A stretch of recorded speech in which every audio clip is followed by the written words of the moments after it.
सभी भारतीयों को मेरा नमस्ते। भारतीय संस्कृति का इतिहास में आपका हार्दिक स्वागत है।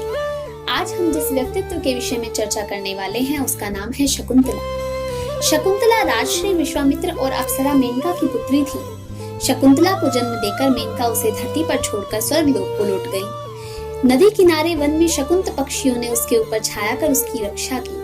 महर्षि कण्व ने उसे देखा और दयावश उठा लाए। शकुंत पक्षियों की रक्षा के कारण कन्या का नाम शकुंतला रखा गया।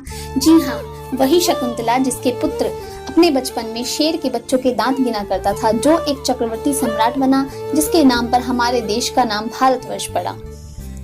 महाराज दुष्यंत एक बार शिकार के लिए निकले और हिरण का पीछा करते हुए महात्मा कण्व के आश्रम में जा पहुंचे। उन्हें एक ब्रह्मचारी ने कण्वाश्रम में निमंत्रित किया, जहां महाराज की शकुंतला से भेंट हुई और महाराज शकुंतला के अपूर्व सौंदर्य पर मुग्ध हो गए। शकुंतला भी महाराज के प्रति आकर्षित हुई। महाराज ने विवाह का प्रस्ताव रखा। शकुंतला ने कहा कि पिता कण्व की अनुपस्थिति में ऐसा करना उचित नहीं है। महाराज के अति आग्रह करने पर शकुंतला मान गई और दोनों ने गंधर्व विवाह कर लिया। अपनी राजमुद्रिका देकर तथा शीघ्र ही राजधानी बुलाने का आश्वासन देकर महाराज दुष्यंत लौट गए। शकुंतला एक दिन अपने पति के ध्यान में मग्न थी कि आश्रम में ऋषि दुर्वासा आ गए। शकुंतला का ध्यान तो अपने पति के प्रति मग्न था। ऋषि दुर्वासा ने कुछ क्षण प्रतीक्षा की, परंतु जब शकुंतला का ध्यान नहीं टूटा तो उन्होंने क्रोधित होकर उसको शाप दे डाला कि तू जिसके भी ध्यान में मग्न हो रही है और तू मेरे स्वागत के लिए नहीं उठी है, जा, वह तुझे भूल जाएगा। शकुंतला की तंद्रा भंग हुई तो उसने ऋषि के चरणों पर गिरकर शाप मुक्ति हेतु क्षमा याचना करी। ऋषि ने उदारता दिखलाते हुए कहा कि किसी चिन्ह के दिखलाने से राजा को स्मरण होगा और वह पुनः तुम्हें स्वीकार कर लेगी। जब कण्व ऋषि लौटे तो शकुंतला ने अपनी परम सखी के माध्यम से उन्हें सारी बात बताई। स्नेहवश उन्होंने शकुंतला के उस विवाह को स्वीकार भी कर लिया।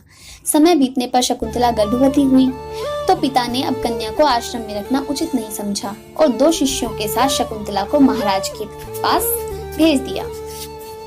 दोनों शिष्य राजधानी पहुंचे। महाराज ने आश्रम का कुशल पूछा, लेकिन शाप के कारण वो शकुंतला को नहीं पहचान सकी। शकुंतला महाराज द्वारा दी गई मुद्रिका दिखाना चाहती थी, परंतु वह भी नदी में पानी पीते समय गिर गई। उसकी अनुनय विनय का भी महाराज पर कोई प्रभाव नहीं पड़ा। उन्होंने अपमानित करके उसे महल से निकाल दिया। अपमानित होकर शकुंतला वन में लौट आई और उसने एक तेजस्वी पुत्र को जन्म दिया। एक दिन महाराज दुष्यंत बाग में टहल रहे थे कि एक मछुआरे ने आकर खबर दी कि मछली को काटते समय उसके पेट से यह राज चिन्ह वाली एक अंगूठी प्राप्त हुई है। अंगूठी को देखते ही शाप का प्रभाव दूर हो गया और महाराज को शकुंतला की याद आई। अब उन्हें अपने किए पर बहुत पश्चाताप हुआ। ऐसे ही दिन बीतते चले गए।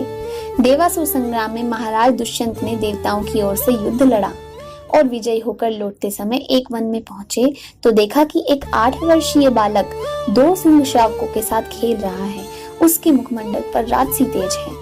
राजा ने बालक की वीरता से प्रभावित होकर उससे पूछा कि उसके सौभाग्यशाली माता पिता कौन है। बालक ने उत्तर दिया, उसके पिता नहीं है, केवल माता है। और महाराज को अपनी माता से मिलवाने के लिए वो आश्रम ले गया। बालक की माता को देखकर पता चला कि ये दोनों तो उन्हीं के पत्नी और पुत्र हैं। शकुंतला से क्षमा मांगते हुए महाराज दुष्यंत ने पुत्र सहित अपने साथ चलकर राजमहल में रहने का आग्रह किया। शकुंतला ने कहा, आप क्षमा मांगकर मुझे अपराधिनी न बनाएं। आप मेरे आराध्य हैं। मैंने सदा आपके मंगल का ही चिंतन किया है। शकुंतला ने आश्रम वासियों से विदा लेकर अपने पति और पुत्र के साथ पतिगृह के लिए प्रस्थान किया। शकुंतला का यह वीर बालक आगे चलकर भरत कहलाया। इस प्रकार शकुंतला